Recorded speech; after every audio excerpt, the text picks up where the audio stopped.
Shabbat, you start to think deep thoughts. As rain was coming down on me, I didn't have my rain gear just now, Gaza City. And I had a flashback. I had a déjà vu back to 2023 after the massacre. And I was in Gaza deployed and it was raining. I didn't have my rain gear ready then either. And soaking wet. 2024 in Gaza, soaking wet. And the first rain of the year, 2025. There's no way that it's going to be 2026 and we're still going to be in Gaza. But I just was thinking how thankful I am, first rain of the year. And of course, I do have rain gear. Get it out. It just caught us off guard. Usually we wait till the end of Tabernacles, the end of Sukkot, the Feast of Tabernacles. We start to pray for rain and say, God, we need rain, and we do need rain. So I just felt so thankful that the rain is coming down. It's like a sign, like a good omen. And also another good thing is new immigrants keep coming to Israel. Even in time of war, we've had over 50,000 new immigrants since the massacre. And it's a time of something good is going to come out of all this. And I look at, there's a deal on the table with Gaza, is what Trump said. I think it's a deal that will get the hostages back. It's going to be a deal that will end the war.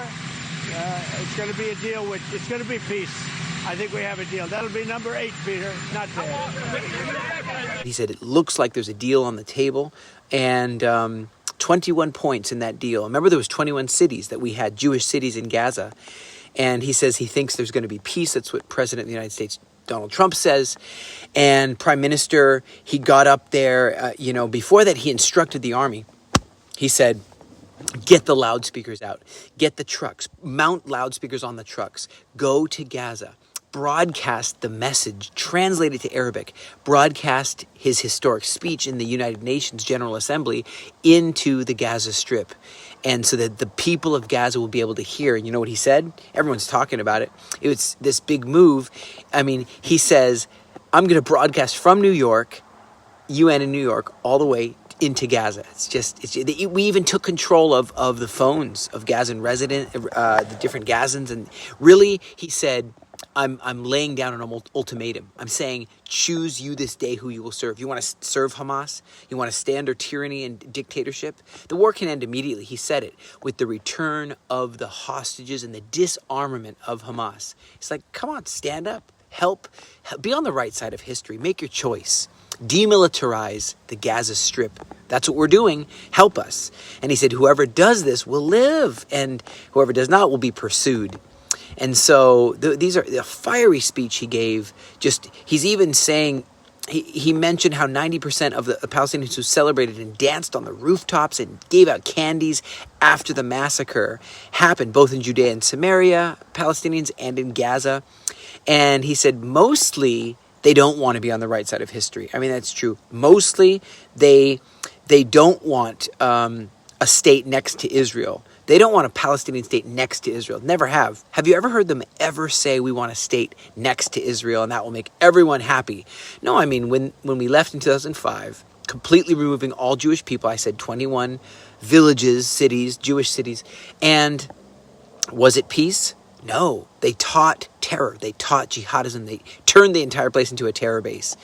Do you think that if they get a Palestinian state that they're going to suddenly be peaceful, start becoming a democracy? Do you know what message, Netanyahu said this, he said, do you know what the message that they're getting from Macron, from those who recognize France and UK and Canada, those who are recognizing a Palestinian state? It's really telling them, this is just the way they read this, the way they understand this situation is murdering Jews pays off. If you murder Jews, you'll end up with a state. It might take a couple of years and you'll end up with a state. So he says he has a message for those leaders. You've done a fundamental wrong thing. He mentions that it's a shameful decision that just encourages terror everywhere. And that's not good for their countries either. And so he really just says, we as Israel must remain strong. We can't just commit suicide because they are capitulating to whatever pressures they're experiencing in their schools, in their universities, in their businesses, in the parades through the streets. And, they're paying the salaries of those who murdered innocent Jewish people, men, women, and children. And they're the ones getting a state handed to them. I know it makes no sense, and Netanyahu really spoke truth. It's hard to just get up there and speak truth sometimes, but you got to hand it to him. He did it.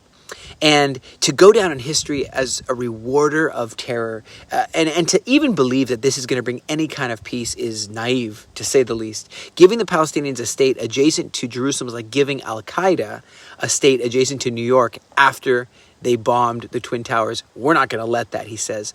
So very moving words, very stirring.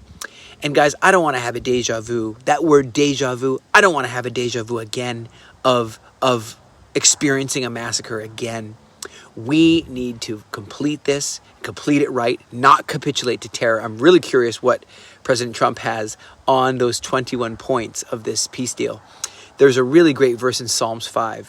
For you, O God Elohim, will bless the righteous. With favor, you will encompass him round about with a shield. God